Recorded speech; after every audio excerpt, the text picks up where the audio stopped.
But a lot of people I've heard before, their family member gave them a kidney and saved their life, or a heart transplant. That is my intention. Have you identified where you are in the system? I have an idea because I've been called twice. You did not accept the offer. Well, I did accept the offer. The kidney failed the test. Your preference would be a live donor. For living longer? Yes. Probably healthier. Have they told you if you got a live donor kidney transplant that at 58 that you could likely live the rest of your life? Yes. This is a game changer and a lifesaver. Very much so for a live donor.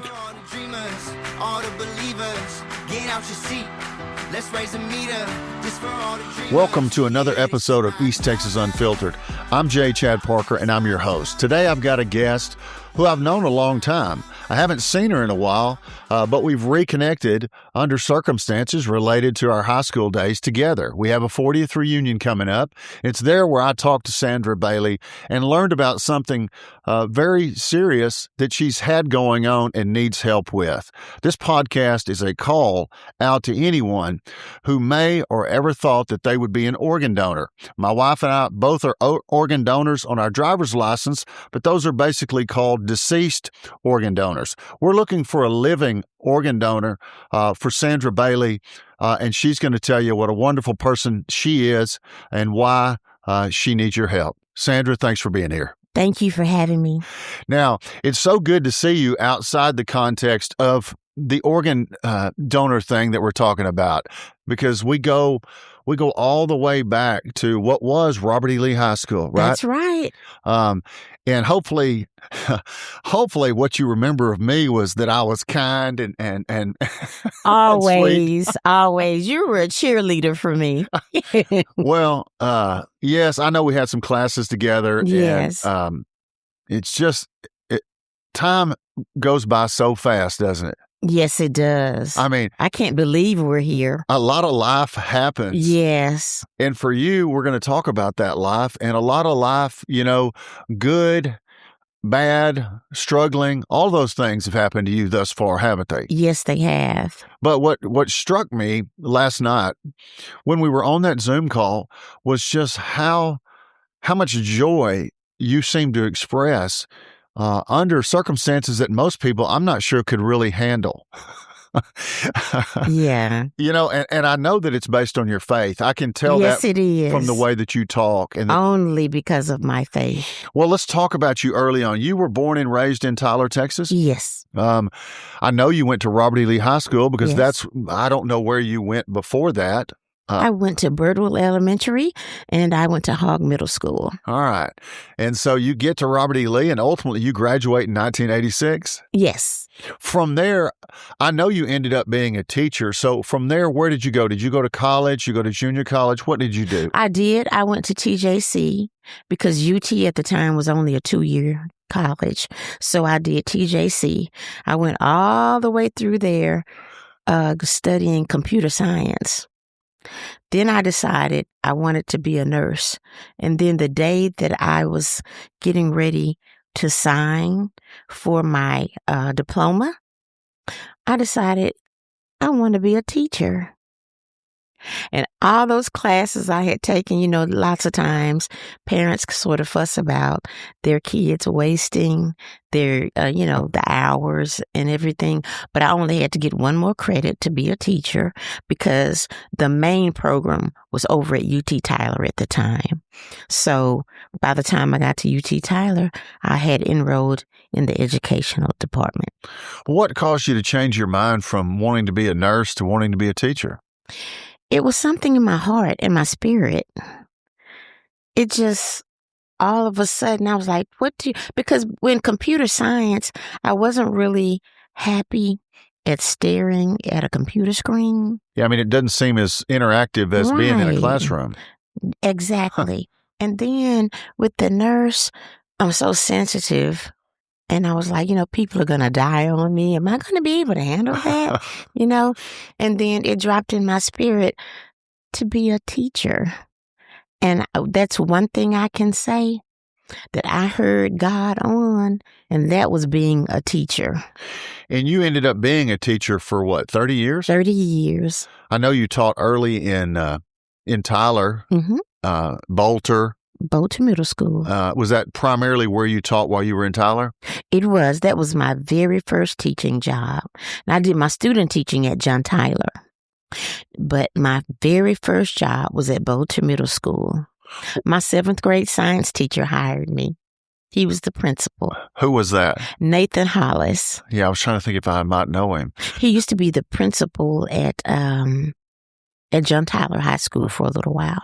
Well, you had that computer science background that you had worked on in college. Mm-hmm. Did you use any of that? I did. As a teacher? I did, when you became an educator? Because technology became really big. Right. It grew. I mean, we didn't really have cell phones when you and I were in high school. Right.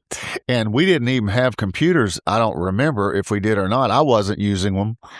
I don't remember. I remember taking typing class. Well, that's all I remember. That's all I is on a typewriter. Right. Like an actual, in the old movies type. Right. And you had to.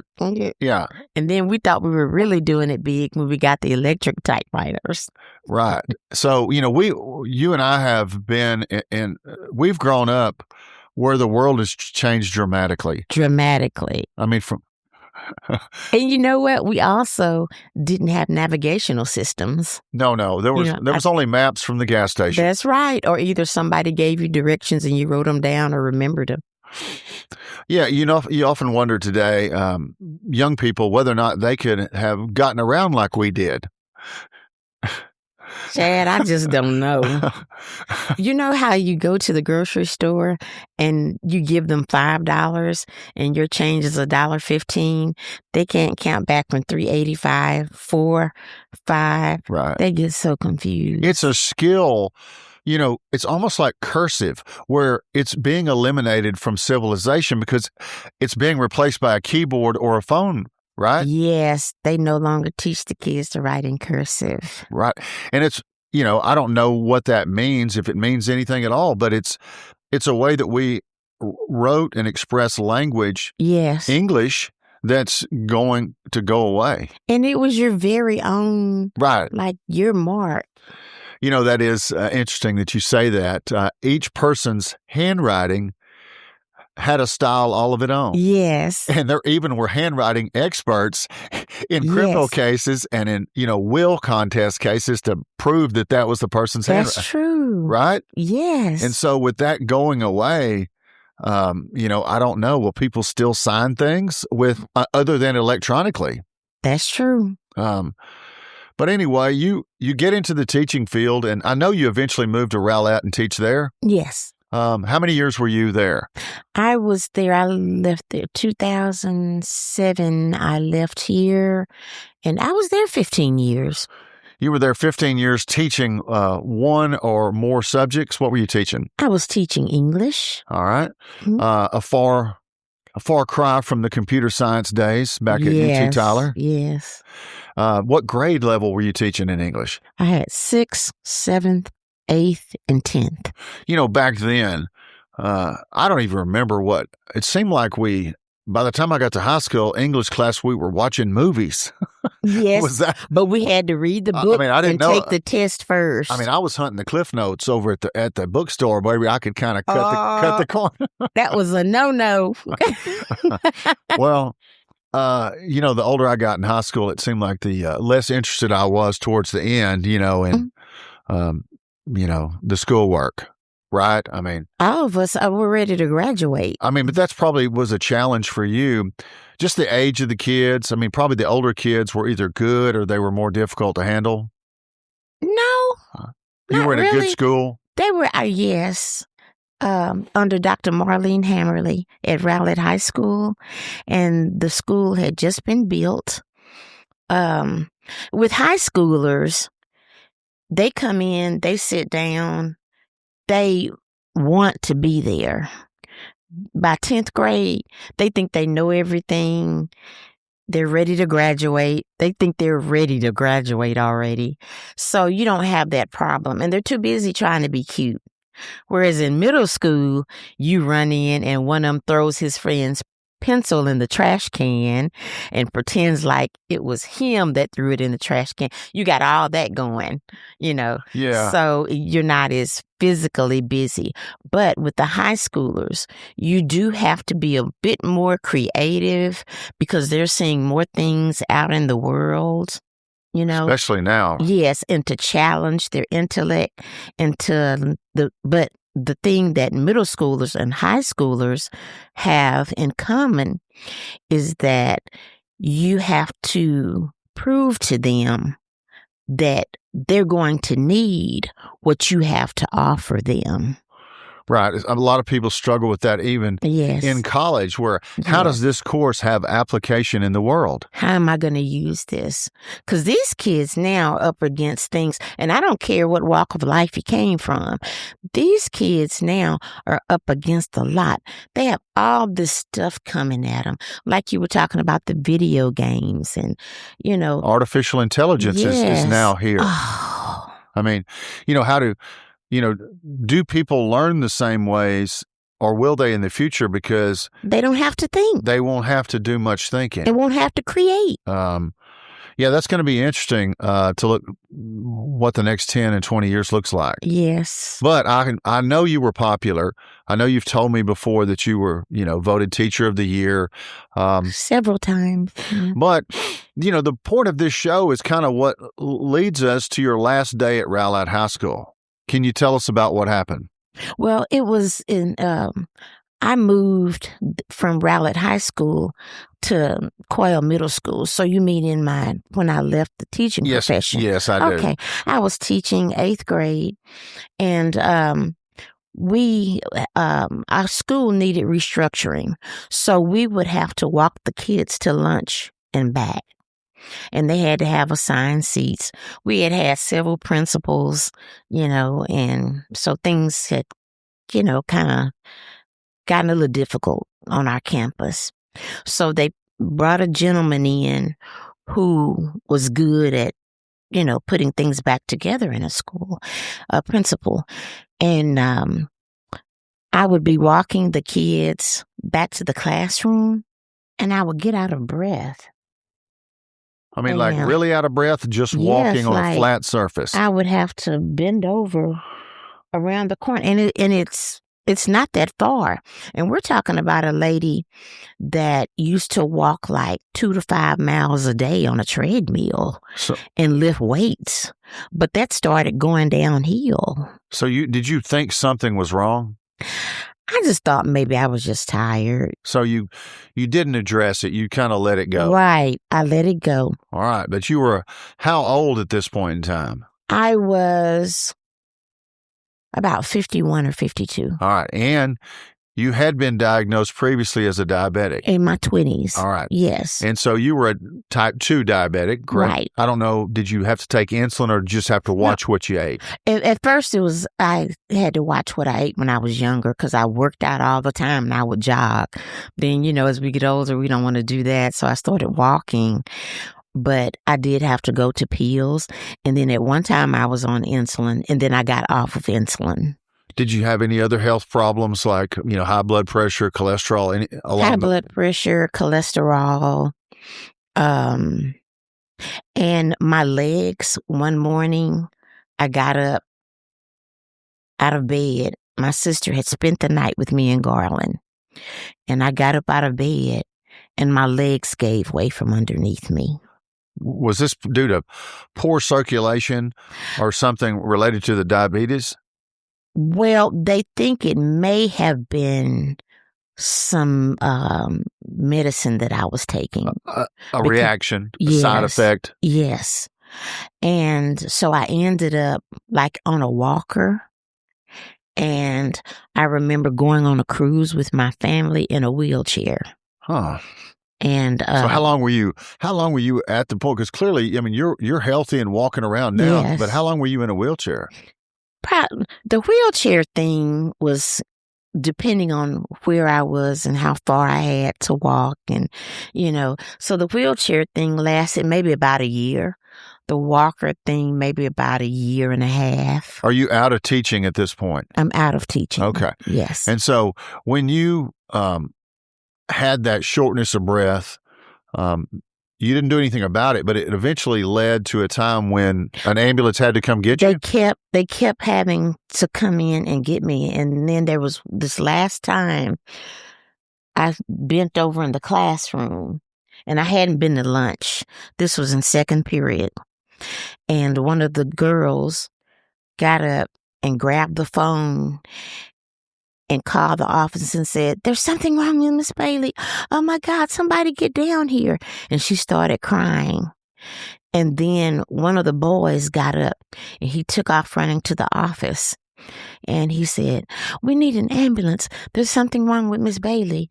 And they had called the ambulance before, other times, or took me to the nurse's office, and I would go out in the ambulance. So they kind of knew something was wrong with you there at the school? Yes. And so as I was on the stretcher and I was getting ready to go out, I told the principal, I said, "You know what? I probably won't be coming back." I said, because these kids don't deserve this. Because that was stressful. That's a lot of anxiety for them. It is. And that's the last thing I want for them. And I'm going to try not to cry going to try to tell this without crying. On my way out, the kids were in the hallway. 8th grade hallway was just full. Chad, it had to be the whole school. It had to be. And they were saying, "Bye, Miss Bailey. Bye. Bye, we love you. Bye, Miss Bailey." It was like a parade. You know how sometimes when the special needs kids are getting ready to go do the Special Olympics and the school gets out with signs? It looked like that, except for they didn't have the signs. That's what it was like, because it's a long hallway and the teachers were out there. And I got in the car with my, I got in the ambulance. And I just started boo-hooing. But I can't remember if it was the ambulance or if there was one time my brother came and got me, because I have a brother who lives up there. And if I call and said, "I need you to come get me," be right there, and he'd take me to the hospital and get me checked out. So I had a lot of ins and outs, with that pulmonary hypertension, And then I found out that's what that was, the shortness of breath. That's what it was? Pulmonary hypertension. I mean, I guess, are you retired from teaching before COVID in 2020? No. I had been on leave of absence, and so I moved to Tyler, and my intentions were to apply to teach in Tyler. And so in May of 2020, because we got married in March of 2020. That's what I was about to say. Mm-hmm. Had you met your husband, Roderick Crowe, at this point? Mm-hmm. I had met him. Okay. And you guys got married in March of 2020? Mm-hmm. And I'm sure the schools were not open during that period of time, were they? Right. And so you were going to apply? And here in Tyler. To come back. All right. Mm-hmm. And did you ever apply and get a job here in Tyler when you came back? I didn't get to, because in May of 2020 is when I caught COVID, and I was in the hospital for 12 days. And that, I found out, is what just plummeted my kidney function. All right. To go down. And you know that because they were probably monitoring all of your vital signs, including the kidneys, while you were in the hospital. Yes. Now, were you one of those people who was put on a ventilator during those days? No, I wasn't. I felt like I needed one, because I literally felt like I was fighting for my life, but I wasn't on a ventilator. Well, it's probably, providence from God, because most people that got on a ventilator, or a lot of them, had a hard time surviving. Oh, man. Yeah. That's true. You're right. So for whatever reason, you didn't get on a ventilator, and you eventually made a recovery and got out of the hospital. Yes. Now, you're not doing dialysis. You don't have kidney problems at that time. This is just when it begins. Right. or at least I didn't know it was as bad as it was. Yes.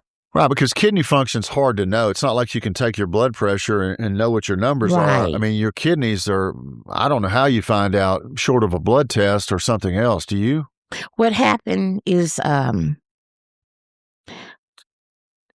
I got out of the hospital, they recommended that I see a nephrologist.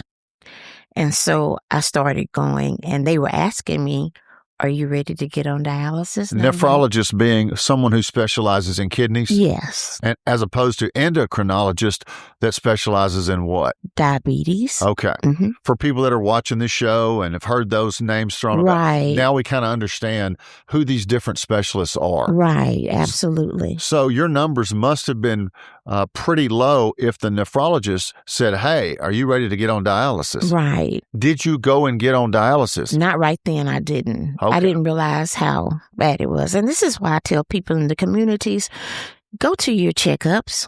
Go get checked out. You know, if you see something, don't say, oh, well, let's stop. Go get checked out. Well, what we're going to learn about your case and our hope and our plea and our search for a kidney donor is that either getting on the kidney wait list or dialysis starting on a regular basis are the two things that set the timeline. That's right. Right? Yes, it does. And with it being a priority system where it's an average of 5 years for a person to get a living donor, it's important to get on that wait list as quickly as possible, right? Well, on the wait list to get a deceased donor, it takes about 5 years. They told me it may be about 4 years before when I got on the wait list, before I could get a deceased donor. So a living donor is a lot faster.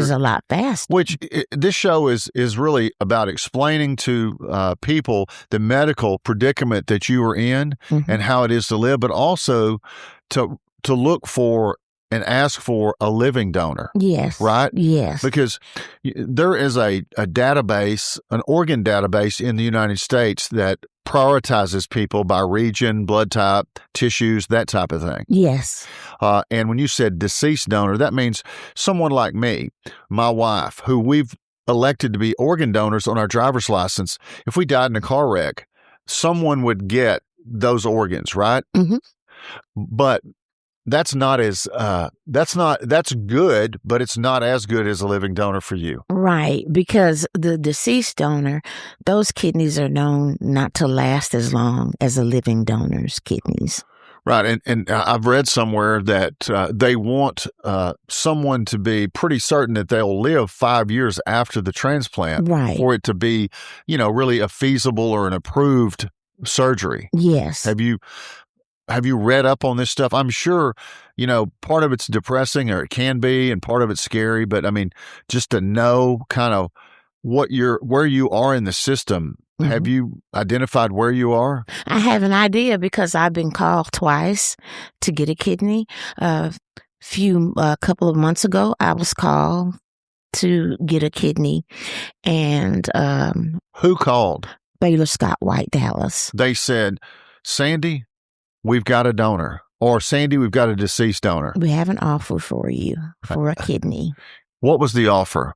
The offer was that we have a kidney for you, and the only thing that's wrong with it is there is an antibody in it that's already in your body.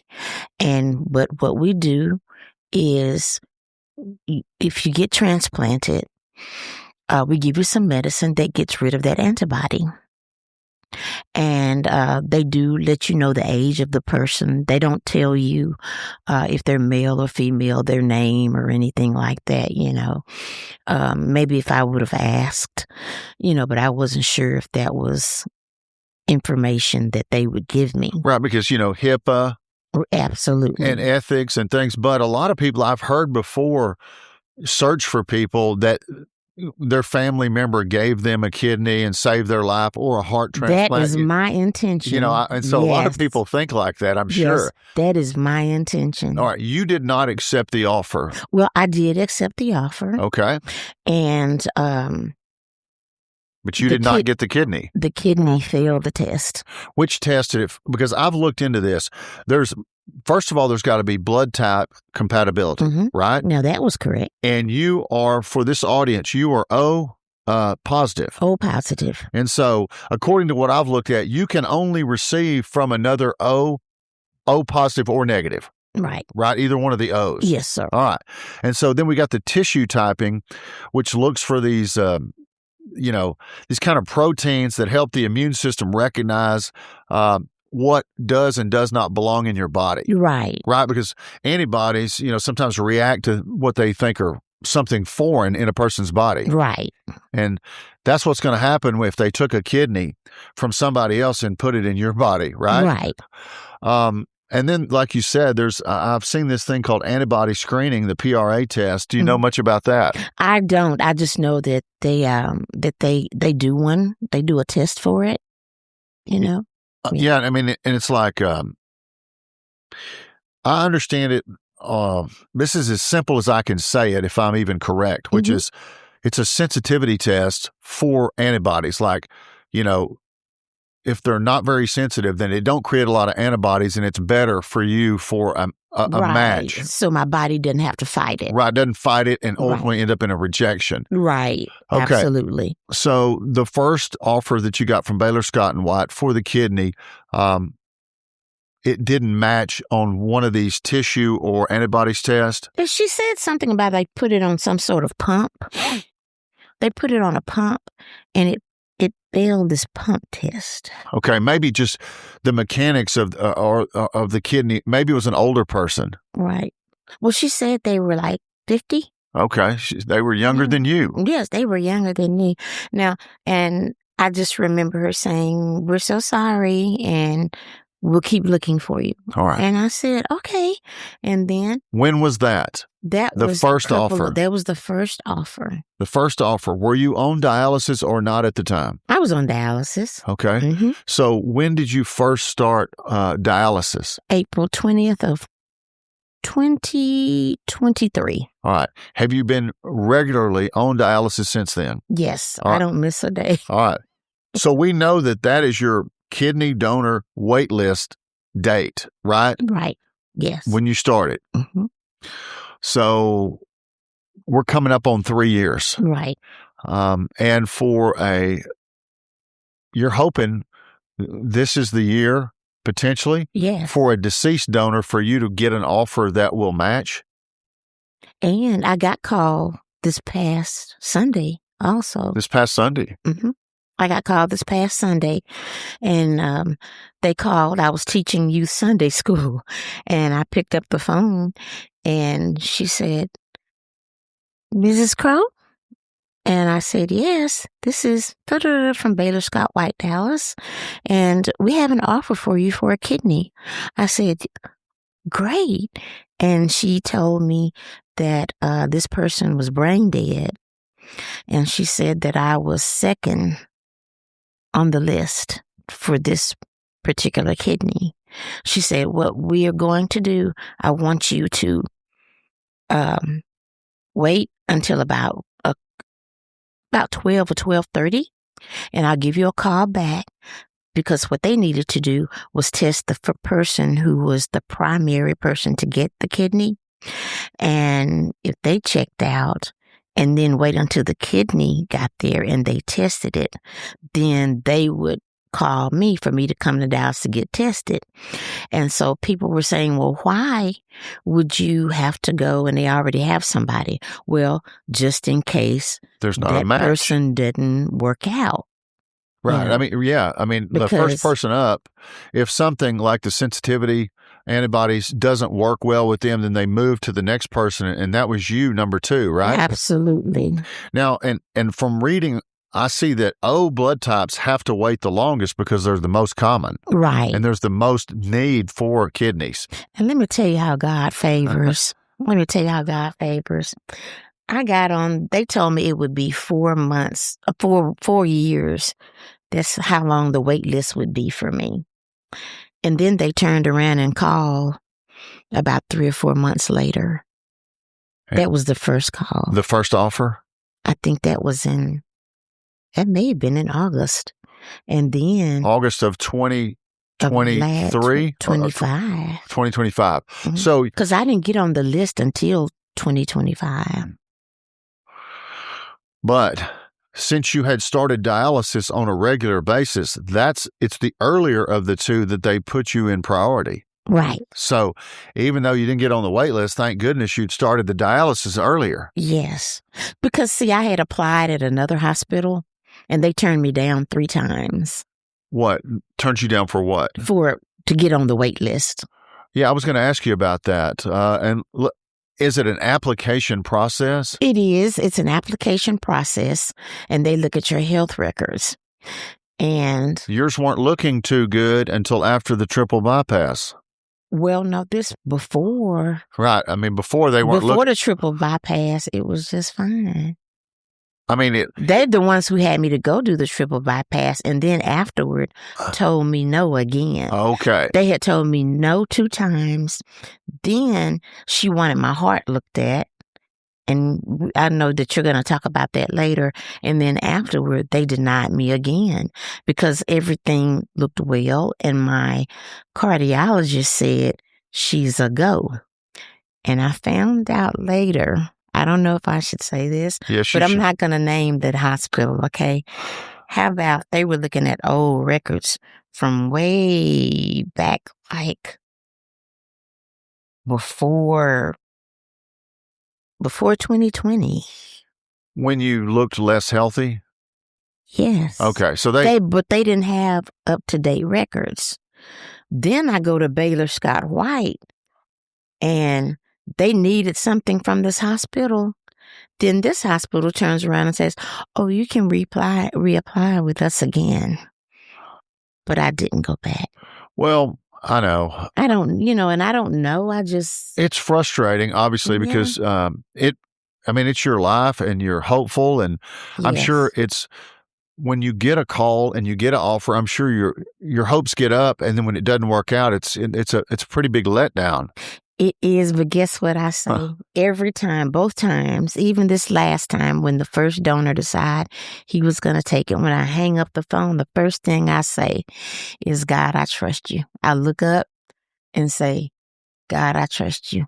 Because that second offer you talked about, the primary was a match, and so they didn't come to you next, did they? Well, no, they didn't, but they wouldn't have called him if he wasn't a match either. But what happened is, like you said, I mean, he was primary and he took it and it worked with him, right? So then they didn't use, so I had to turn around and come back home. Okay, right, and that's another thing, not only are your hopes getting up, but you actually have to get in a car, drive to Dallas, wait around. Yes. Maybe get tested in some way.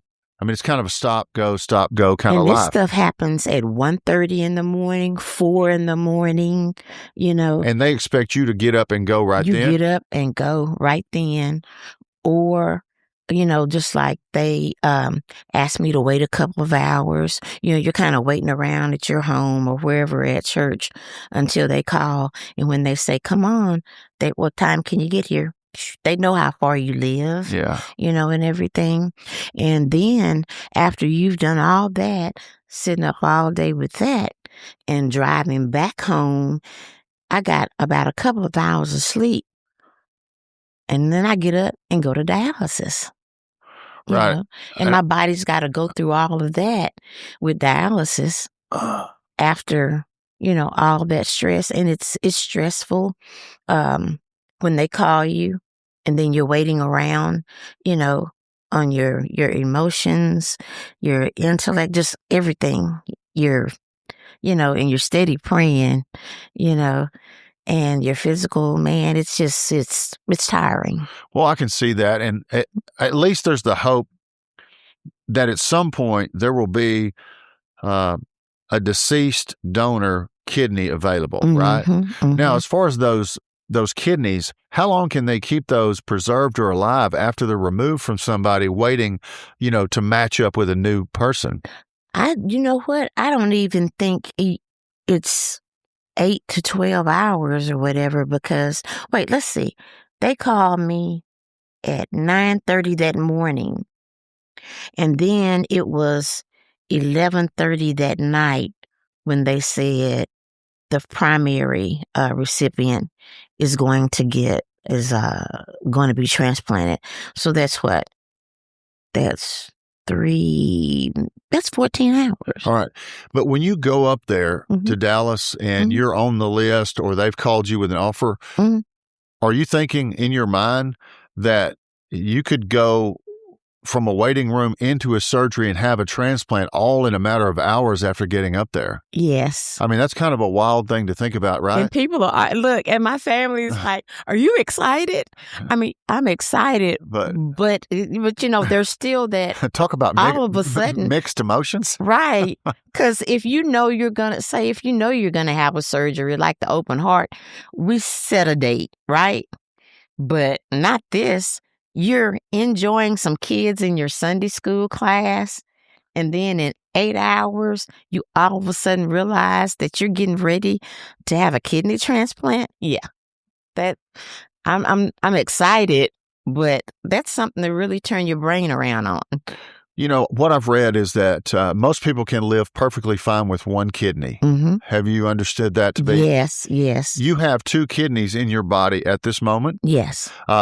Both of them perform so poorly that they don't amount to one. Evidently not. Right. I mean, right. You're right. As yes. we lead into dialysis, I'm trying to capture this where people can understand, where I can understand. Yes. That, your doctor, we talked earlier, said your kidney function was very poor. Yes. And since we have 2, I'm assuming that both is so poor that one healthier one can handle what your body needs. Yes. That's the point of why you need a kidney. Yes, absolutely. Because without a kidney transplant, can you go to dialysis forever? You can, but it becomes very taxing on the body. It's bad on your heart. And I think about that after having that open heart surgery, It's bad on your heart. It's hard on your body, Everybody who knows me knows I'm a vibrant person, but I'm not able to do what I would really, really like to do. I would even like to go back into the school district and do a little subbing, interacting with children, still changing lives, just as a substitute teacher. I mean, do you find your energy is lower? Yes. Can you feel that? Yes. And I'm assuming it's way lower on dialysis days. Very. You feel like someone has taken you and doused you in some water and then wrung you out real good. That's what it feels like. Because, you look great. And Thank you. You really do. And, you're 57 and you're, sorry for telling her age. No, it's okay. I'm proud. Your birthday is coming up April 10th. And that's right. You'll be 58. I'll be 58. And so, the hope is you don't want to be on dialysis forever. Obviously, like you said, it wears out other parts of the body over time. And it's a schedule that just has to be almost demoralizing at times, looking at Monday, Wednesday, Friday coming again and again and again. And the staff there at West Tyler Dialysis Fresenius, they are absolutely wonderful. It's like family there. Now I look forward to seeing them, but I don't look forward to seeing that machine. But they work so hard, and they're a jolly group, and they're great. Well, let's pivot to dialysis itself. Okay. There's a lot of people that have heard that word, have heard people are on dialysis. I remember a guy from John Tyler named Lumpy Wickware. Yes. And Lumpy was on dialysis for quite a while, from what I understood. Yes. He's since passed away. But, fun fact, the Lee John Tyler football game was a big deal back in the day. And I played quarterback, and Lumpy was a sophomore on varsity, and he ran the kickoff back for a touchdown with just a little over a minute left in 1985 in the fall. Yeah. And so, we've always kind of had that. And then I've seen him around, and poor thing, he only had girls. He never had any boys. Really? Right? He had all girls. That's right. He sure did. And he coached Pop Warner football, which is where I reconnected and saw him is when my boys got old enough to play Pop Warner. So I would see Lumpy, but that's all I heard. And I didn't really know and don't understand dialysis in general. And Okay. we're going to ask you Okay. to explain it to us. You show up 3 days a week and you're going to be there for how many hours? 4 hours. All right. 4 hours, and you're hooked up in some way to some type of machine. Yes. What is the machine supposed to do? What the machine does is it cleans your blood. I have a graft here in my arm, and what they do is they take these thick needles and they stick them in my arm. And when you say you have a graft, do you mean they've attached some tube or connection so that the machine can interface with it? It is Yes. inside of my skin. They do surgery to put it inside of my arm. And they put a needle here on this side and one here. I had graft maintenance. We can talk about that later if you want. But the machine takes the blood out of your body and then it puts it back in. Not all at once, though. Right. I mean, because you need to have a certain amount of blood at all times, right? So that's why it takes so long. It's a slow process of taking out and kind of circling back and putting back in. Putting it back in. What is it doing to your blood, as you understand it, while it's taken out of the body? I know it's taking out some phosphorus because our kidneys do not, mine don't break down phosphorus that's in foods, and that can weaken my bones.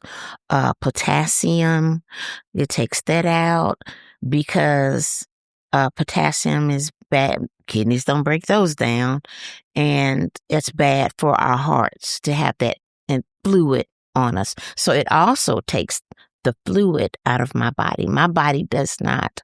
My kidneys do not filter fluid like everyone.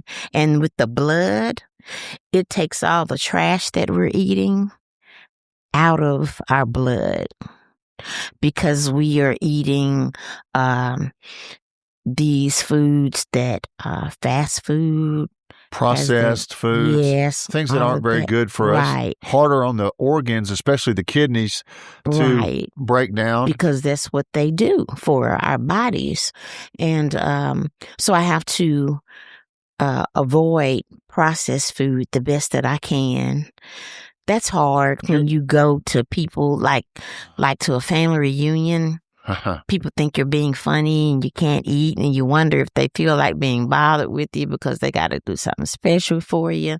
So I try not, and I'm sorry. I try not and be, like just picky, but I have to be real selective about what I eat. And so it cleans your blood, and then they put the blood back in you. Yeah, that's and you're freezing. You're cold, right? Yes. But it basically sounds like what dialysis does in that 4 hours each time is it removes the water in your body, a lot of it, of the fluid, and it cleans the blood as clean as it can get. Right. So that you can start back over eating and drinking water or whatever and still be okay until you get to the next dialysis date. Now, the weekends, you really have to watch it. Because that's 2 full days. Right, absolutely. And they never like us to go 3 full days without being dialyzed. And one of the other things about dialysis is a lot of people don't realize with me not being able to drink as much water as I would like. And that's why you declined the water when you came here today? Yes, because I want some Whataburger ice today. Okay, you like that little bitty ice you can kind of chew on? Or yes, because that slows me down from drinking too much. And you can't have more than 32 ounces. 32 ounces of water a day. Now, that depends on what I had the day before. All right. And that depends on if I had salt in my food, because I don't do salt in seasoning. It's hard to buy something that doesn't have salt in it. Right. So I have to cook fresh meat, vegetables every day. Every once in a while, I have something, but there are consequences to everything that, some people say, oh, well, you're going to dialysis tomorrow, but there are some consequences when you get to dialysis. When you drank too much, it becomes it can become a little painful. I don't know if it's nerves or what it is, but it's hard. It's hard on your body when they have to pull a lot of fluid. And there are people that come in there that they have to catch up.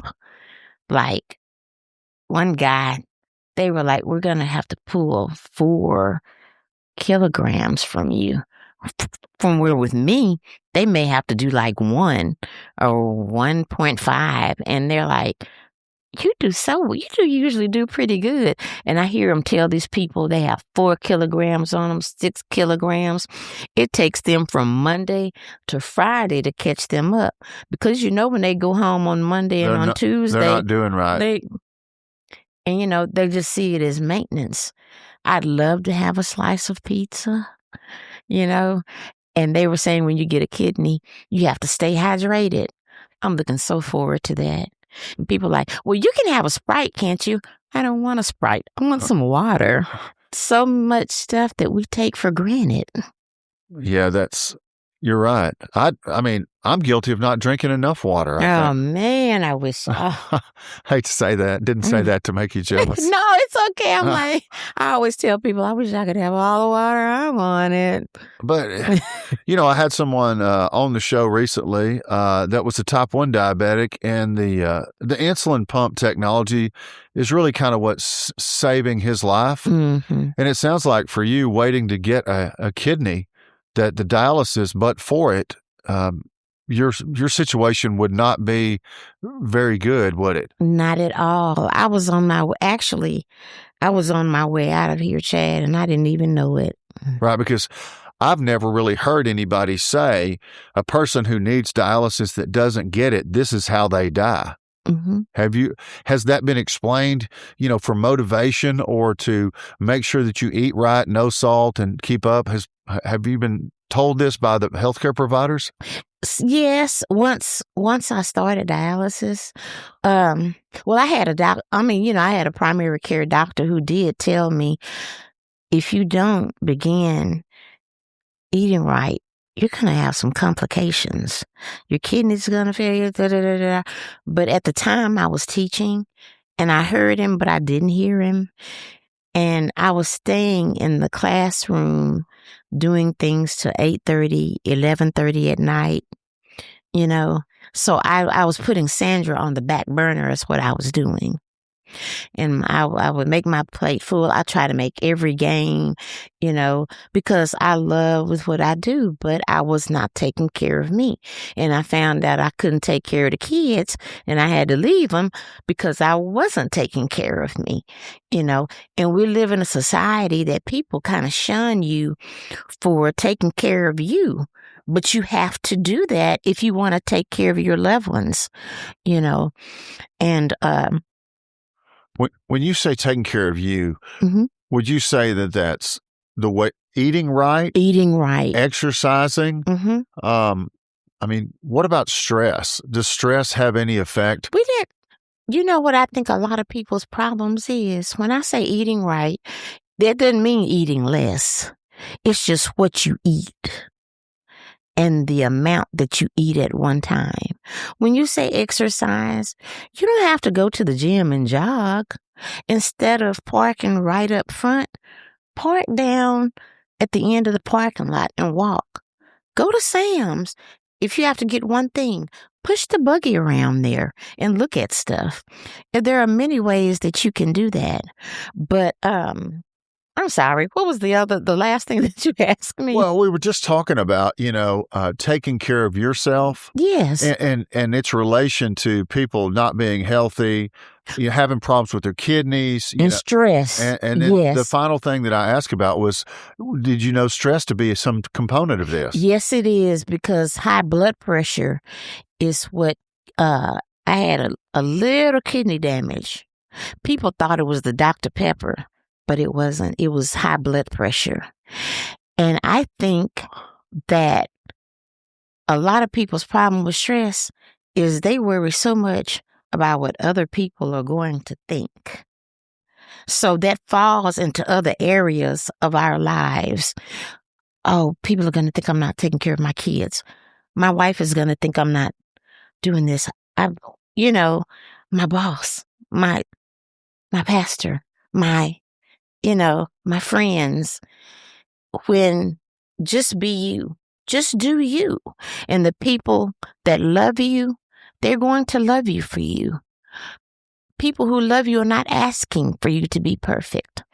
And that was part of my problem, staying in the classroom to 8:30 or 11:30. My principals didn't ask me to do that. They loved me anyway. They complimented me anyway, But by the time I realized that, it was too late. But you weren't married at that time either. No, I weren't married at the time. So you really had, you didn't have a lot of family, right? Other than your brother, maybe? Oh, I had 5 siblings. Oh, you got I'm 5. the youngest of 6 kids. All right, so they'll all look after you. Yes, but then you met so. Roderick, and y'all got married, and right. And I know you've told me that he works as a correctional officer in Rusk at the mental hospital. Yes, and he's been a real rock for you, hadn't he? He has. I mean, like some men. Like my wife says that I'm terrible. I'm a terrible sick person, and that she would be worried about counting on me to take care of her. Right. But it sounds like that Roderick is a lot better than I am. He does pretty good. He's all right. He's all right. Yeah, he's not great. He's as good as can be for guys our age, which is 58, almost 60 or something, right? Yes. But do you think your diet was, not very good most of your life before this, leading to some of this? I would say that. Now, growing up, my mother cooked every day from a fresh garden, so, and going to McDonald's and stuff like that, we didn't do that. Right. I mean, there wasn't a lot of places to go out to eat when we were young. Right. But so McDonald's was there first. Right. Close. So that Dairy Queen. That was a luxury. Yeah, right. Yeah. And stuff. But like for a birthday or some special occasion or, going out. Do you think the way your mother cooked, do you think that had anything? I mean, butter or anything like that? She was really good about that. Where did you go wrong? When I started driving, and I could go to those places myself when I was younger, but I was exercising because you remember I was on drill team. Yep. So I got plenty of exercise then. When I was in college, I remember one of the guys that's on the police force now, Kevin Mobley. I used to see him at the gym when we were at TJC, and all of us would be in there working out. And jogging. And Regina Johnson, she would be with me. We'd be jogging, and stuff. But when I started teaching, I didn't get to exercise as much. You got a 30-minute lunch. You might have to go pick up, during your 30-minute lunch, you go pick up the kids. You eat, you go drop them off, and just got busy. Life got busy. And that is when my diet started getting horrible. Whataburger, KFC, Chick-fil-A, and you get off and you're tired and you don't feel like cooking, And another thing too is people don't realize how easy it is to control diabetes. I just, here in the last few years realized, this is really easy. I didn't have to be in this situation. You can have that burger every once in a while. Just not every day. Right. So you have found it once you kind of took it serious, you have found it pretty easy to control your type 2 diabetes? Right. Without even medication at this point, right? Almost. I've been taken off of a lot of medication. And people are like, how'd you do it? Eat right. But people don't know what eating right looks like. You have to get educated on that. Right. I mean, most people or some people, their education comes from their upbringing. Absolutely. And then who's in their environment, and that's kind of how they eat, right? Absolutely, yeah. Then if your parents, I don't know if your parents were in poor health or not, things can be hereditary. Right. I mean. But that doesn't mean you have to take it on. Like some people's like, well, my aunt was, my mother was fat. Yeah. That don't mean that you have to be. Yeah. Well, exercise seems to be a critical component to most all of it. It is. Keep moving. That's the thing. You talk to a lot of elderly people and you ask them, how'd you get to live this long? Why do you look that good? And they'll tell you, I keep moving. You mentioned Kevin Mobley. Yes. That's funny. You know, he's with the Tyler Police Department. Mm-hmm. He's done well there. I think he's on the SWAT team or something Mm-hmm. like that. And Mm-hmm. I happen to know him. He is a member of PATH. He's a board member on PATH. You know, PATH, yes, he is. people attempting to help. Yes. Did you know that? Yes, I did. I mean, have you seen him or remained friends or acquaintances? I've seen him. He's my husband's classmate. And we saw him here maybe a couple of Sundays ago. Sure did. We ran into him. Yeah, that's interesting. How many people in Tyler actually know each other or know somebody that knows somebody, right? Right. We've talked about dialysis. It is going to be your life, Monday, Wednesday, Friday, Mm-hmm. until a deceased donor kidney transplant takes place or a live donor. Or a live donor. And, you know, your preference would be A live donor. for living longer, Yes. probably healthier. Yes. Have they told you if you got a live donor kidney transplant that at 58 that you could likely live the rest of your life on that one kidney? Yes. I mean, so this is a game changer and a lifesaver. Very much so for a live donor. What about a deceased donor? The shelf life on a kidney donation transplant for that, are there statistics like it's 10 years, 20 years, 30 years? I think it depends, frankly, on like what shape the kidney is, how old the person was, and how well you take care of it. Right. And like how well you take care of yourself with it in you, right? Right, absolutely. And you do have to take this rejection medicine to keep The rest of your life. You have to be, careful with that. Be sure and take it every day.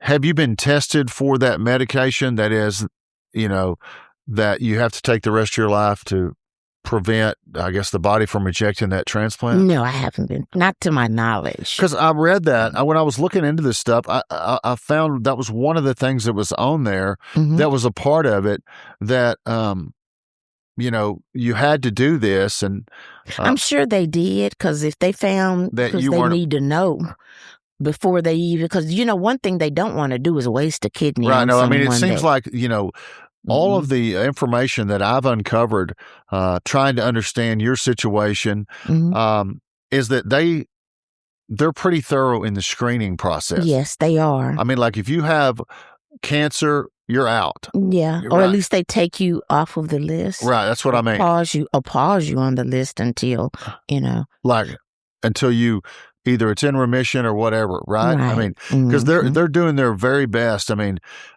everything from severe obesity, substance abuse, uncontrolled psychiatric illness, active infections, things like this. And you have to take diabetes has to be intact too, right? And it can't be uncontrolled diabetes. Absolutely. So okay, we get to this point where for the people watching, you're a person who doesn't have any of these disqualifiers. That's what I want. That's the point I want to make. Right.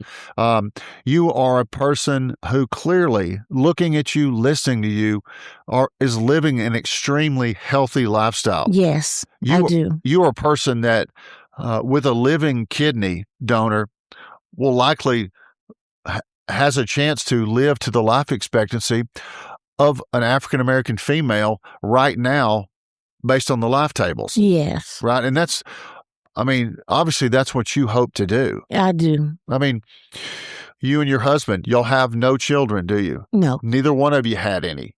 No. And you got together kind of later in life? Yes. But, I love my wife, and there's nothing like that relationship. And I kind of sense that you feel the same way about Roderick. Yes. And contemplating one leaving the other, is kind of one of the worst things that you can think about. At least it is for me. Yes. And so, as I put myself in your shoes, and hope for you and try to help, with this, I guess our goal is going to have to be, we're trying to get a living kidney donor. Right. Right? Yes. I know people know you. Your church is small, so I don't know if your reach has been wide. Pretty much on social media. I have some flyers out, and people are sharing them. As a matter of fact, right now there are 224 shares when I looked this morning. All right. Well, we're gonna try to blow that out of the water. Okay. Okay. There's 90,000 people that I've read that are waiting on a kidney transplant in the United States. Yes. And of course, the O positive blood type is the most numerous, and that's the most challenging. Right. But you've had 3 offers? 2. You've had 2 offers? 2 offers. Mm-hmm. And I wanted to get back to this. Since you had those offers and since you were number 2 behind that primary, am I assuming that you were working your way up the list for priority? Yes. Right? I mean, we expect to get some more offers hopefully this year. Yes. More than one. Right. And have a match.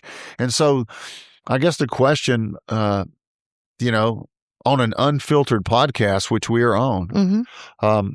If someone calls and you've got a match on a deceased donor, I'm assuming you're taking it, just taking a chance at life and no dialysis. Is that right? Yes. I mean, yeah, it'd be great if someone would come forward and offer to be a living donor. Right. Because that process could happen for sure in a very short period of time. And see, I was thinking about that. I was like, for the next call for the deceased donor, should I take it, Lord? This is me praying. Well, I know it's a very personal decision. Or should I wait and see if I could get a living donor? Because sometimes we jump ahead of God, and I was thinking, should I wait and see if I can get a live donor? Well, I mean, that is a very, very difficult question to have to ponder as a human being because it involves variation of life expectancy. Yes. Right? Like, hey, God, am I greedy because I'd like to have a live donor kidney that would live me longer, or should I just accept this deceased donor kidney and maybe I'll live a certain amount, right? But you know what? I've had that thought, and then it came to me. Why do you want a live kidney? Because I have work to do.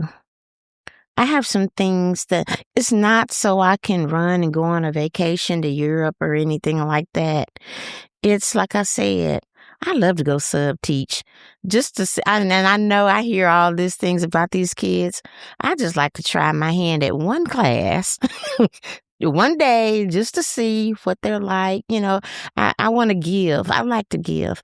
I'd like to do more in ministry. I'd like to do more in my community.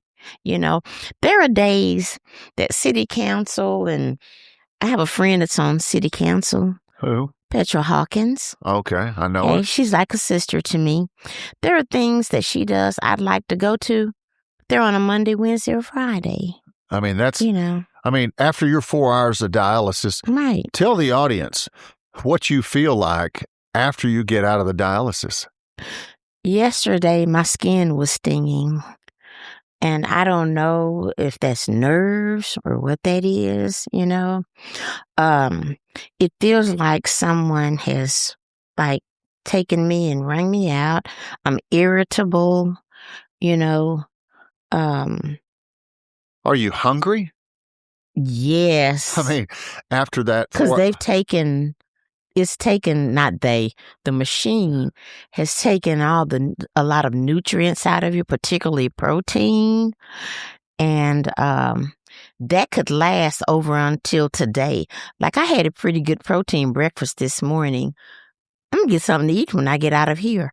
It just flows over. And because your body is trying to catch up and get these nutrients that you lost when you were on dialysis. And if I do go someplace and eat, they look at how little I am sometimes. And they're like, would you like the lunch portion? No. Do you still eat quite a bit? Oh, I'm back eating. At first, I wasn't eating very much. That's how I knew I was on my way out. And I talked about that a little bit a minute ago.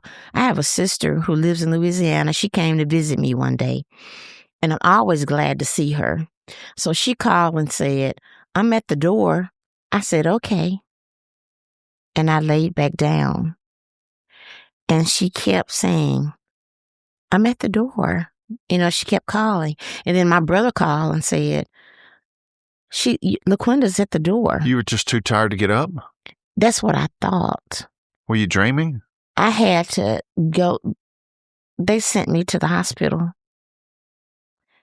I can't remember I can't even remember, Chad, if I went in an ambulance or if somebody took me. Blood sugar was low? That's how out I was. On my way out, my kidneys were failing. And I was always feeling badly and sickly. And I don't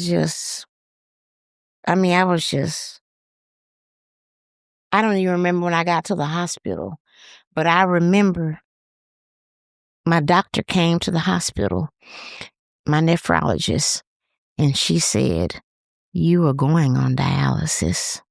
You're talking about when you first felt bad enough and, healthcare providers were having to intervene that you got on dialysis. They had been asking me, but I was like, no, I'm fine. I didn't realize how badly I felt because I was used to pressing myself.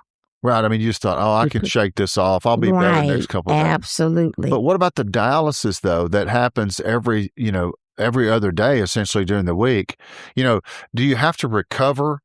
Yes. In the hours that follow before you even feel like cooking? Or it takes a couple of hours for me to recover. So I usually prep my salad and maybe like some chicken to put in the oven, or my husband put in the oven for me when I get home, whatever.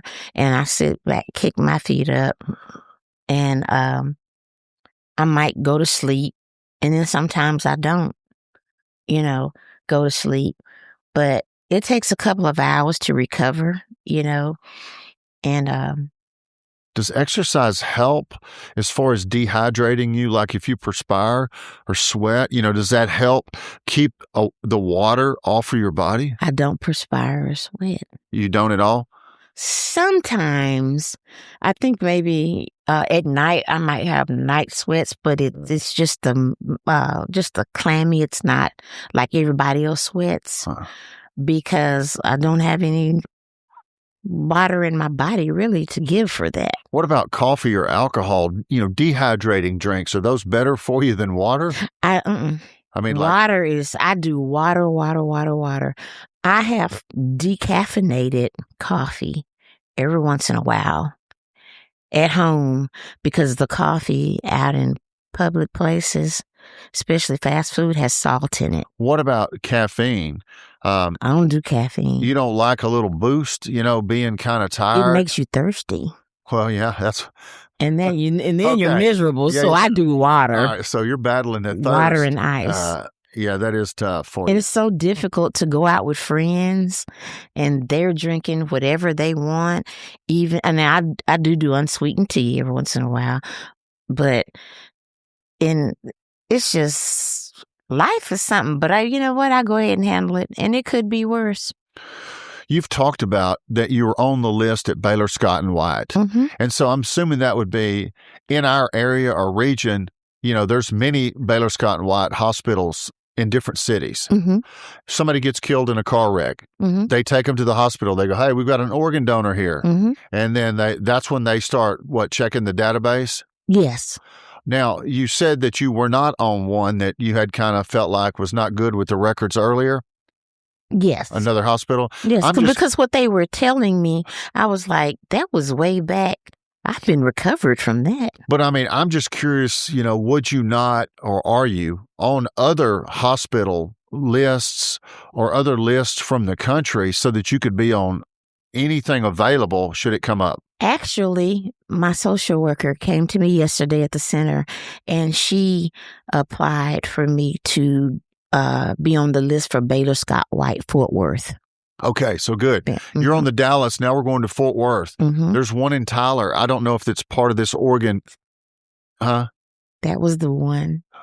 Okay, that There. was the one that the records weren't great, but Yeah. they are part of the same system is what I'm getting at. Right. And so you don't care where the kidney comes from, you just want to have a kidney. Yes. And so is this whole program administered, as far as you know, through hospital systems as opposed to some? I mean, I would think so, because That's through where, hospital systems, yes. that's where the deceased people are. Right.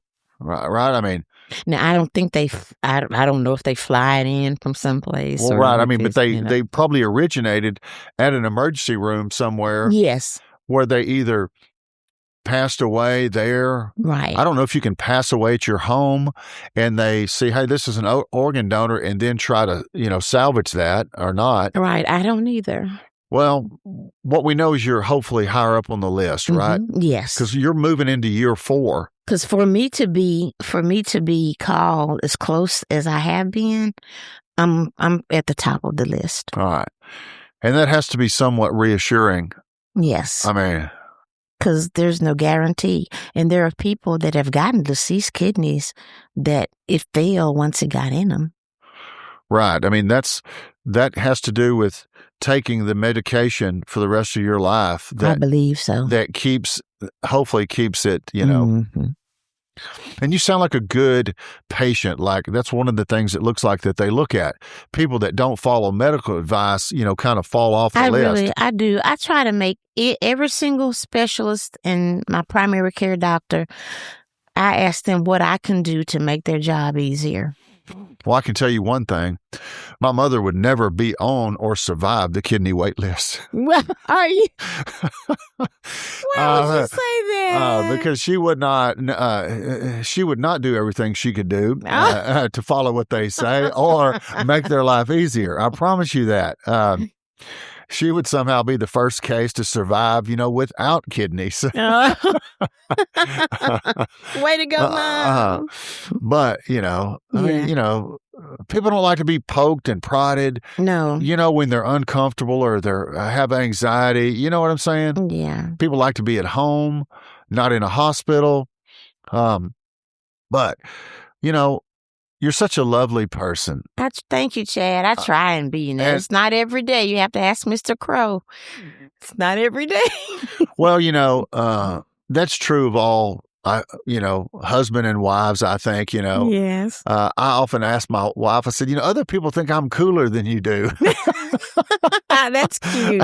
And so, I get it because we spend so much time with them. Yes. But what I'm hopeful for, and I hope anybody who watches this just says a simple prayer, that Sandy Bailey gets a live donor, if it's possible, because it's going to require someone who sees this or shares this with somebody to feel called, respond, and say, you know what, I think this woman is worthy. I want to help her. Right. Or, and we'll take it if that's all we get. Right. A deceased donor. Right.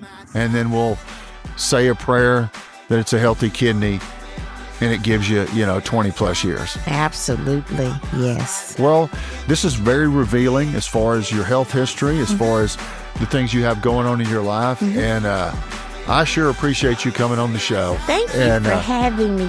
It is always a pleasure to see you.